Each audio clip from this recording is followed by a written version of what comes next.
Chapter 34. Nirape ni Shechem si Dina. Isang araw, binisita ni Dina ang ilang babaeng taga-Kanaan. Si Dina ay anak na babae ni Leah at Jacob. Nakita siya ni Shechem, anak ni Hamor na isang Hivite at leader ng lugar na yon.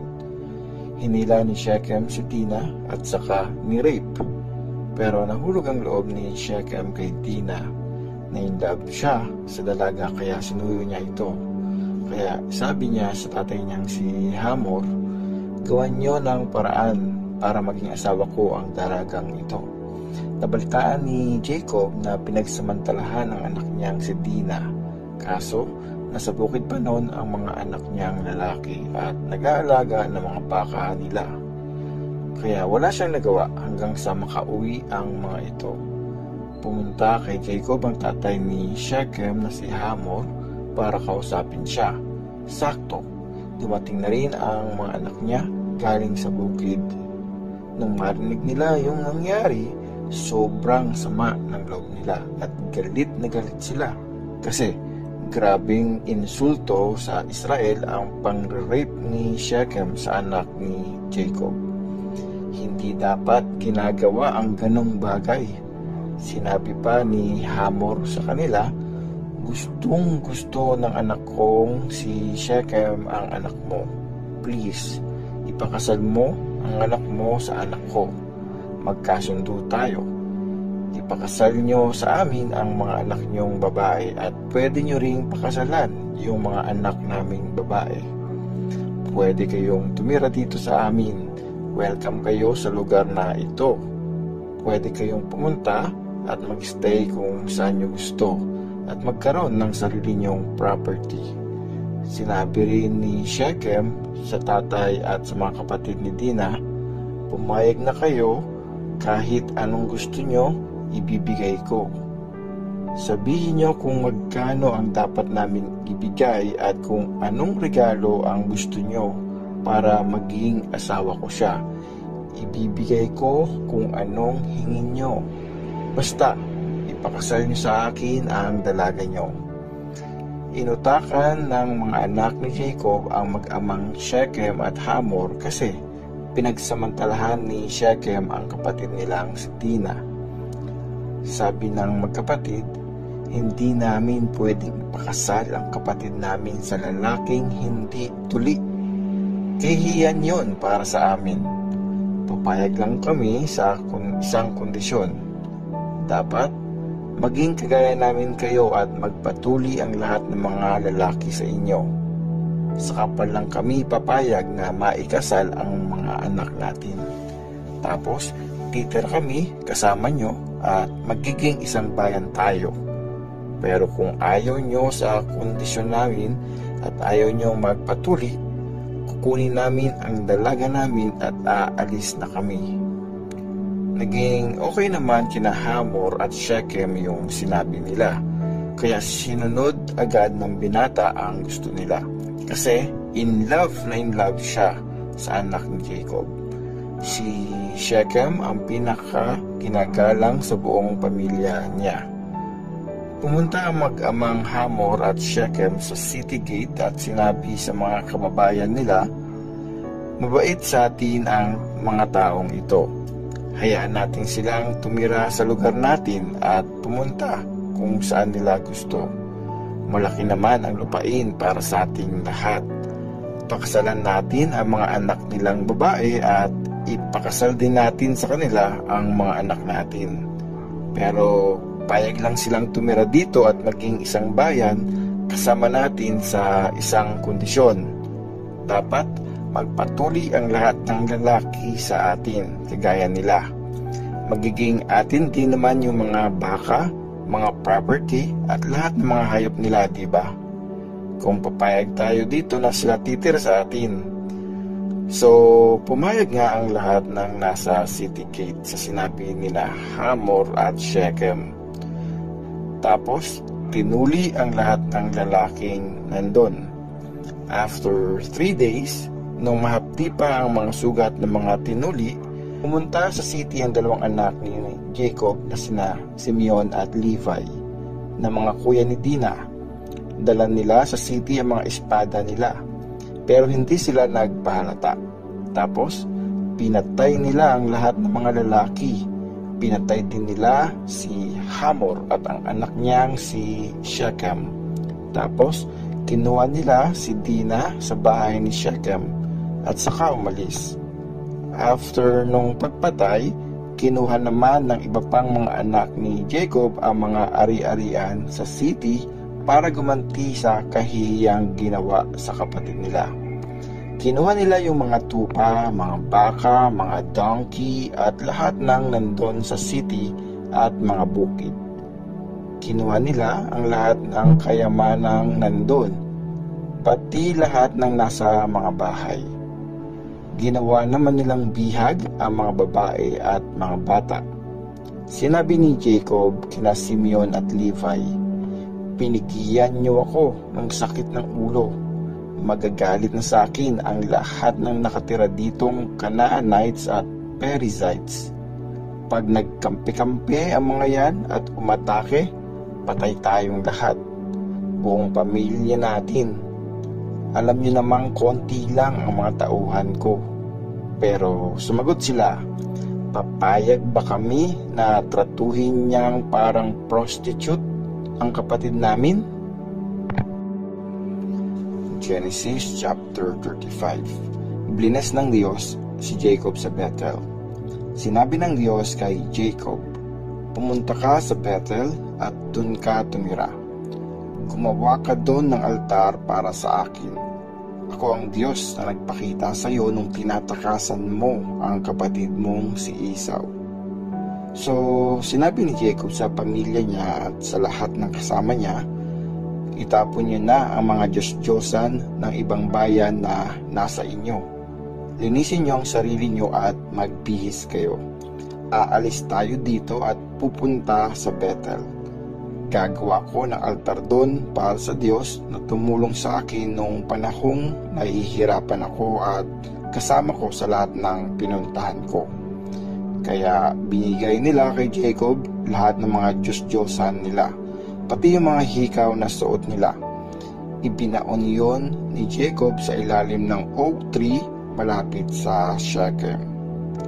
Nung paalis na si Jacob at ang mga anak niya, takot na takot yung mga tao sa mga katabing bayan, kaya hindi na sila hinabol ng mga ito.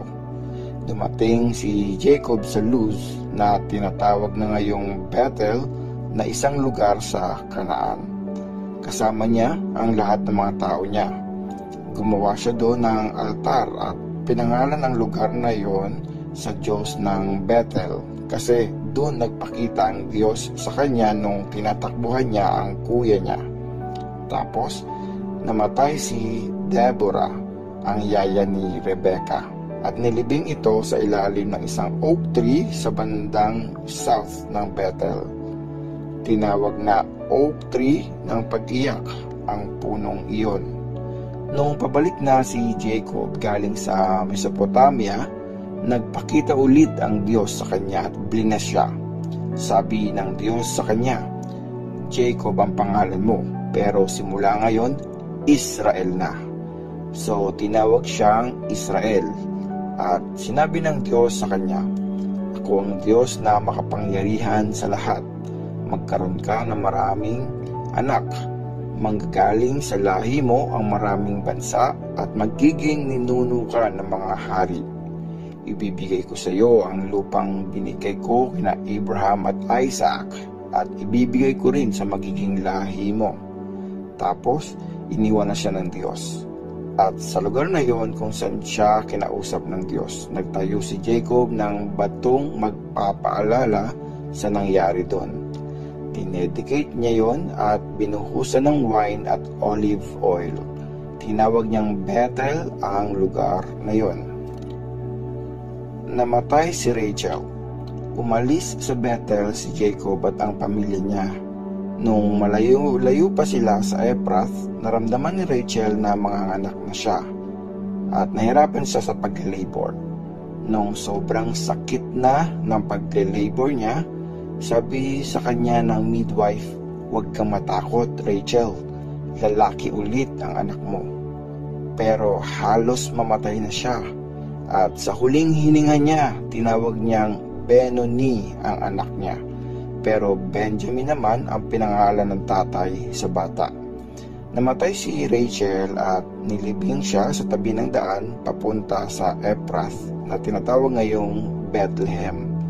Naglagay si Jacob ng patong palatandaan sa libingan ni Rachel at nandun pa rin yon hanggang ngayon. Tumuloy sa paglalakad si Jacob at nagkampo sila sa kabilang side ng tore ng Eder. Ang mga anak ni Jacob. Nung nakatira si Jacob sa lugar na yon, nakipag-sex si Ruben kay Bilha, yung katulong na naging asawa ng tatay niya. Nabalitaan ito ni Jacob at galit na galit siya. May 12 na anak na lalaki si Jacob. 6 kay Leah, sina Ruben, pangalan ni Jacob, Simeon, Levi, Judah, Isakar, at Zebulun. 2 kay Rachel, sina Joseph at Benjamin. 2 kay Bilha, yung katulong ni Rachel, sina Dan at Naphtali. At 2 kay Zilpah, yung katulong ni Leah, sina Gad at Asher. Pinanganak silang lahat sa Mesopotamia. Namatay si Isaac. Dinalo ni Jacob ang tatay niyang si Isaac sa Mamre na tinatawag ding Kiryat Arba o Hebron. Doon tumira sina Abraham at Isaac. Nabuhay si Isaac hanggang 180 years old at matandang-matanda na siya nung mamatay. Nilibing siya ng mga anak niyang sina Esau at Jacob. Genesis chapter 36. Ang lahi ni Esau. Ito ang listahan ng lahi ni Esau na tinatawag ding Edom. Nag-asawa siya ng mga Canaanite, sina Ada, Oholibama at si Basemath. Si Ada yung anak ni Elon na Hittite. Si Oholibama naman yung anak ni Ana at apo ni Zibeon na Hivite. At si Basemath yung anak ni Ishmael na kapatid ni Neviot. Naging anak ni Esau kay Ada si Eliphaz, kay Basemath si Reuel, at kay Oholibama sina Jeush, Jalam at Korah. Ito yung mga anak ni Esau. Pinanganak silang lahat sa Kanaan. Sinama ni Esau ang mga asawa niya, mga anak niya, mga kamag-anak at alipin, pati mga alagang hayop at mga napundar niya sa Kanaan. At pumunta siya sa lugar na malayo kay Jacob. Ginawa niya ito kasi sobrang dami na ng mga alaga nilang hayop at masigip na yung lugar para sa kanila.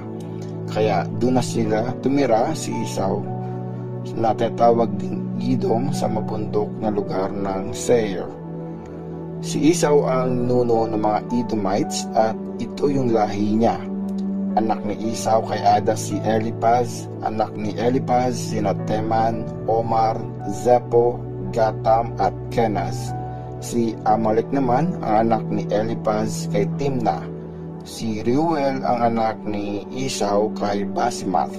Anak ni Reuel sina Nahat, Zerah, Shama at Miza. Anak ni Esau kay Oholibama sina Jeush, Jalam at Korah. Si Oholibama ang anak ni Ana at apo ni Zibeon. Ito yung mga angkan na galing kay Esau. Ang panay niyang si Eliphaz ang ninuno ng mga angkan ni Teman, Omar, Zepho, Kenaz, Korah, Gatam at Amalek. Silang lahat ang mga angkan ni Esau sa asawa niyang si Ada. Si Reuel naman ang ninuno ng mga angkan ni Nahat, Zerah, Shama at Miza. Sila yung angkan ni Esau sa asawa niyang si Basemath. Yung mga angkan ni Jeush, Jalam at Korah ay angkan ni Esau sa asawa niyang si Oholibama na anak ni Ana kay Esau. Galing ang mga angkang ito. Ang lahi ni Seir. Ito yung mga anak ni Seir na isang Horite. Sina Lotan, Shobal, Zibeon, Ana, Dishon, Ezer at Dishan. Sila yung unang tumira sa Edom. Si Lotan ang tatay ni Nahori at Heman. kapatid ni Lotan si Timna. Si Shobal ang tatay ni Alvan, Manahath, Ebal, Shepo at Onam. Si Zibeon ang tatay ni Aya at Ana. Si Ana yung nakakita na hot spring sa desert habang inaalagaan niya ang mga donkey ng tatay niya. Si Ana ang tatay ni Dishon. May anak din siyang babae, si Oholibama. Si Dishon ang tatay ni Hemdan, Eshban, Ithran at Cheran. Si Ezer ang tatay ni Bilha, Zaaban at Akan. Si Dishon ang tatay ni Uz at Aran. Ito ang mga angkan ng Horite sa Edom: Lotan, Shobal, Zibeon, Ana, Dishon, Ezer at Dishan. Ang mga hari ng Edom. Bago magkaroon ng mga hari ang Israel, ito yung mga naging hari sa Edom: si Bela, anak ni Beyor, mula sa Dinhaba; si Jobab, anak ni Zera, mula sa Bozra; si Husham mula sa lupain ng Teman; si Hadad, anak ni Bedad, mula sa Abid. Natalo niya yung mga Midianites sa isang labanan sa Moab; si Samla mula sa Masreka; si Shol mula sa Rehoboth sa Euphrates River; si Baal-Hanan, anak ni Akbor; si Hadad mula sa Pau.